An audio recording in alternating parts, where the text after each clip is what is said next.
Hey, good morning, everyone. Afternoon or good morning. My name is Ben Tin, Executive Assistant Chief for the Houston Police Department.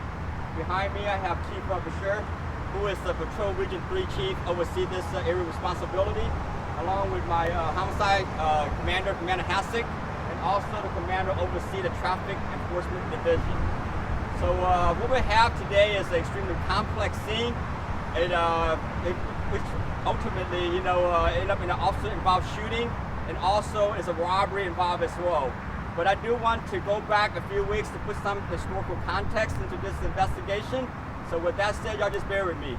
But I do want to emphasize, I want to place the highest emphasis in this right now. As I mentioned earlier, this is an extremely complex scene. So as such, all the information we have right now is preliminary, and it's subject to change, right? And to the best of my ability, I will answer all the questions with the information I have at this time. So it started back in the beginning of May 1st, which our officer with the Traffic Enforcement Division observed a white BMW, which is the vehicle behind me. If we already captured some pictures with that, was driving recklessly in the northeast part of town, in the vicinity of Cross Timber and Curry. So officer attempted to initiate a traffic stop, which subsequently led to a vehicle pursuit. But the driver of the white BMW was so reckless, the officer had to terminate that pursuit. Reckless meaning start trying to hit cars, jumping curbs, running red lights, and at a point, basically speeding in excess of over 100 miles an hour. So officer terminated the pursuit and subsequently continued their investigation. As they continued the investigation, they were able to identify the white BMW. And that same BMW was located in this apartment complex today, at this complex right to my right, at the 9400 block of West Sam Houston Parkway South. To all those who's not around Houston, it is in the vicinity of Beltway 8 between 59 and Beechnut in the west side of town. So officer found a vehicle. As officer tried to approach the vehicle, and basically, when the vehicle evaded from the officers back in May 1st, they were able to draft a seizure warrant on that vehicle.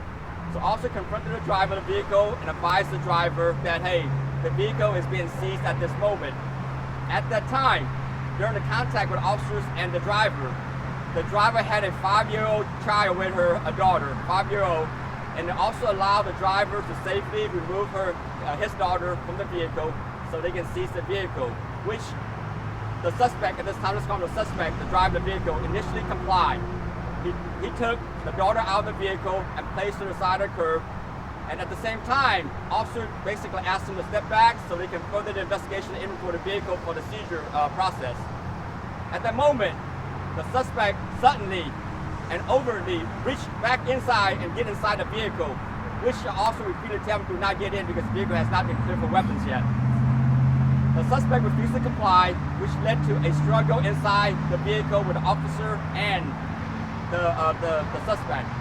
At the time, another officer basically go around, tried to take control of the suspect, tried to assist the officer inside the struggle inside the vehicle. The suspect exited the vehicle and knocked that was a sergeant, on the ground. And at the moment, like I said, this is all preliminary, but believe at the time, one shot was fired. And subsequently, it is believed the second officer who was on scene, who believed the suspect may be armed, and feared the officer's life, and also discharged, I believe, this one time at this point. Subsequently, the suspect evaded and ran eastbound from this apartment complex towards the second apartment complex nearby, roughly like 0.1 to 0.2 miles away. And then the suspect, robbed a Hispanic female at gunpoint and took her cell phone and continued to evade. We subsequently locked down the perimeter, and then we were able to locate and apprehend the suspect. The most fortunate thing today is no one was struck as a result of the shooting, neither the officers or the suspect. So please keep our officers in our prayer, continue keeping them in our prayers. Currently right now, we have multiple investigative units on scene. First and foremost, we have our investigator from the Homicide Division, Special Investigation Unit. They investigate all officers about shooting per protocol. We also have our Internal Affairs Division out here running a parallel investigation to look into administrative investigation of this scene. Additionally, we have our robbery investigator on scene investigating because of the nature of robbery that involved a female that was robbed at gunpoint. Our partners with the Harris County District Attorney's Office is also running a parallel investigation. Meanwhile, our team, our evidence technician from the Houston Forensic Science team is also on scene processing for evidence.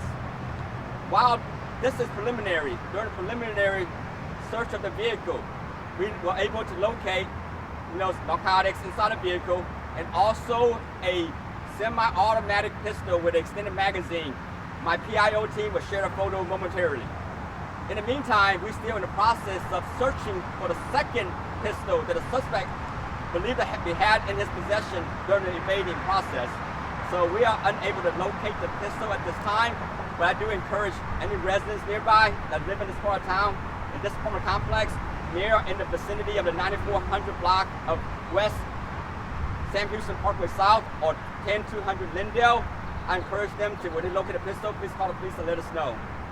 With that said, I will open up for any questions. Can you explain the seizure of warrant on the vehicle from back on May 1st? Yeah, absolutely. Was that because of the pursuit, or was this vehicle stolen? What was that for? So based on state statute, state law allows us to seize vehicle if that vehicle is involved in other offenses, including but not limited to evading. So you have one suspect in custody? One suspect is in custody. He's actually 30 years of age. He is a convicted felon with an extensive criminal history. And like I said, it's all preliminary.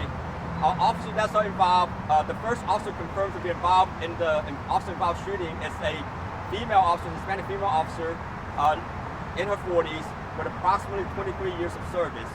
And the second, second officer, a sergeant, who believed to be involved, in the OIS as well, officer-involved shooting, is in his mid-30s and late 30s with 16 years of service.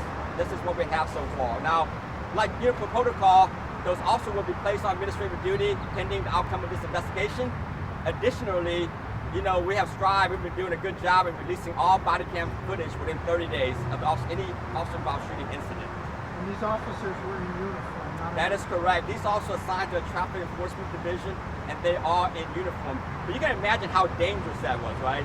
You have the suspect driving a vehicle with his 5-year-old kid, so the officer, to the best of their ability, try to allow him to safely remove his kid, but he made a decision to reach back in the vehicle, which we later find out they all firearms and narcotics inside the vehicle. And additionally, he's actually ran from the officer and robbed another female at gunpoint in the morning hours. I would imagine today's still a school day, still like folks out there in the street. But thank God no one was seriously injured, and the public is no longer in danger because the suspect is in custody. Where was the child when the shots were fired? The child was nearby in close proximity of the car where the suspect removed her away from the vehicle. The child is safe. We had ambulance check her out, and she is safe right now. She's with her mother. And so it was just one shot that was fired? It is believed that at least one shot that was fired. It is believed, right? Because as you can tell how complex this is, I try to the best of my ability to find out as much as I have. I don't want to make a lot of assumptions when it's not true. And so it's believed the female officer was the one who discharged her weapon? That is correct. Okay, and then the sergeant who was involved was the one who was shoved to the ground? That is correct, but I can only imagine, right? It happened so quick. The sergeant tried to support the officer during the struggle, and suspect just blatantly got the vehicle and just knocked him on the ground. Any other questions? Okay, you're still looking for a second weapon you believe was in possession of the suspect at the time? Yes, based on the complainant, the female complainant that was robbed in the second apartment complex, she was robbed at gunpoint, and the suspect was in possession of a firearm, based on her account.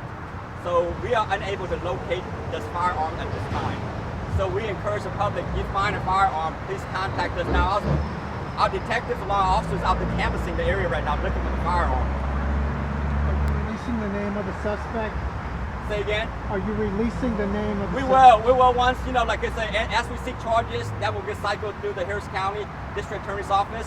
Once those charges are confirmed, our PIO team will disseminate them accordingly. There will be additional update that's forthcoming, but the first thing I will owe to y'all is I just want to show how dangerous this situation is. We will publish a photo with narcotics and a semi-automatic Glock pistol with an extended magazine attached to that.